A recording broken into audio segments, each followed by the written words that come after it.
Fala pessoal, beleza?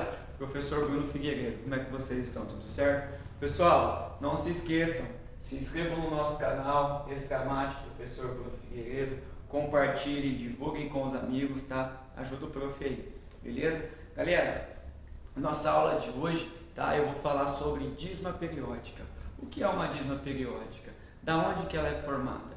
Como que eu divulgo? Como que eu classifico? Como que eu faço todo esse processo? Vamos lá então? Então olha só.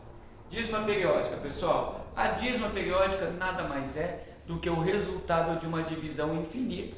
Sabe aquela divisão que você faz lá e ela é infinita e você não consegue terminar ela? E tem aquele númerozinho que fica lá embaixo da chave, que ele se repete infinitamente. Lembram disso? Então, como eu tenho o resultado de uma divisão, esse cara ele é chamado de quociente. Beleza? Prof, quer dizer então que o resultado de uma divisão é o quociente. E se esse número é infinito, é porque é uma divisão inexata. Se é uma divisão inexata, significa que o quociente, ou seja, a resposta, é uma dízima periódica? Sim, isso mesmo. Além de ser uma dízima periódica, pessoal, ela também pode ser classificada como uma dízima periódica simples ou composta. Lembrando, essa parte, pessoal, representa a parte decimal. O que é a parte decimal? É aqueles números que vêm depois da vírgula, né? Olha só, prof, se é uma divisão infinita, né? Quantos algarismos ela pode ter? Pessoal, se é uma divisão infinita, significa que nós iremos ter infinitos termos que compõem aquela parte decimal ali.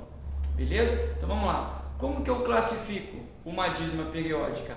Em simples ou uma dízima periódica composta, a partir da sua parte decimal. Então ali nós podemos ter o termo que é finito e aquele termo que não se repete. Olha só, dízima periódica simples, pessoal. Muita gente se confunde, tá? Quando eu falo em simples, quando eu falo em composta, muita gente acha que para ela ser composta, o período tem que ser 2 termos, e não é, tá? Para ela ser simples, a parte decimal tem que ser formada somente por período. Ou seja, aqui ó, 0,333, beleza? Olha só, é um número infinito e o 3, pessoal, é quem se repete, então é chamado de período. Reparem que nessa parte decimal não tem ninguém além do período, beleza? E o período é formado apenas por um único algarismo, ou seja, o 3, tá? Olha só, prof, mas como que eu vou representar uma dízima periódica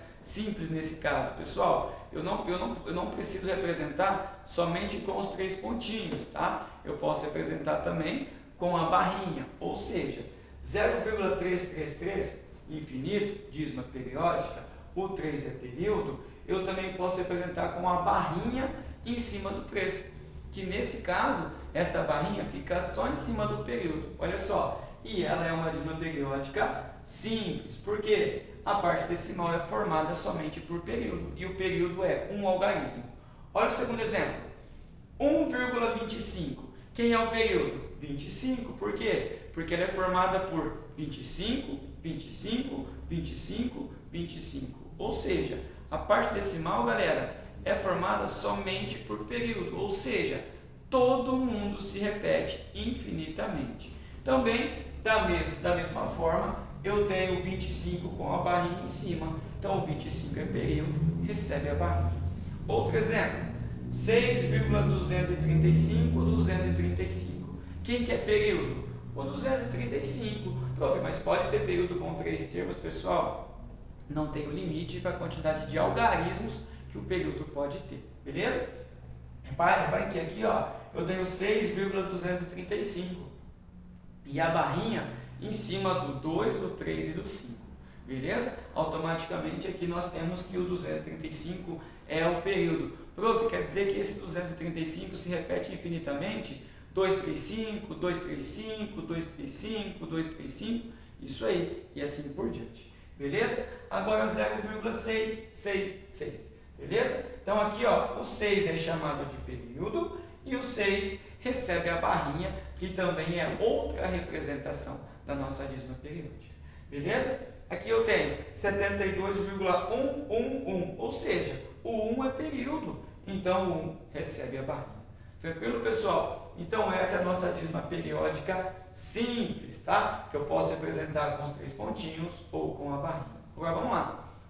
Meu filho, e a composta? O que muda? Olha só, a composta, pessoal, ela é uma dízima periódica também, só que tem uma parte ali, tem um algarismo na sua parte decimal que ele não se repete. Se ele não se repete, ele fica quietinho ali. Então, nesse caso, ele a parte decimal não é formada só pelo período. Eu tenho um cara estranho. Então, esse carinha ali, ó, ele não é período. Então, por causa desse 2, a minha dízima é classificada como composta. Reparem, pessoal, que como o 3 é período, a barrinha fica só em cima do 3. Beleza? Prof, a mesma coisa que eu tenho aqui, eu tenho lá, quer dizer que o período vai receber a barrinha, e lá como eu tenho o 2 que não é período, ele não recebe a barrinha? Exato. Olha o segundo exemplo.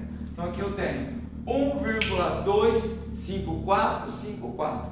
O 54 é período. E aqui eu tenho esse 2 que também não é período. Então, nesse caso, quem que vai receber essa barrinha? Somente o 54. O 2 fica sem a barrinha porque o 2 não é período. Olha o terceiro exemplo. Também 32,2666. Reparem que o 6 é período e o 2 não se repete. Então, o 2 também, nesse caso, não é período. Beleza? Olha o quarto exemplo. 7,3,825,825. Reparem que o 3 não se repete, então o 3 não é período. Beleza? O que é o período? 825, né? 825 e assim por diante. Quem recebe essa barrinha? O 825, porque ele é período. Último exemplo, 3,6555. Quem que é período? O 5. Então, o 5 vai receber essa barrinha. Prof, quantos algarismos, né, esse número que não é período pode conter?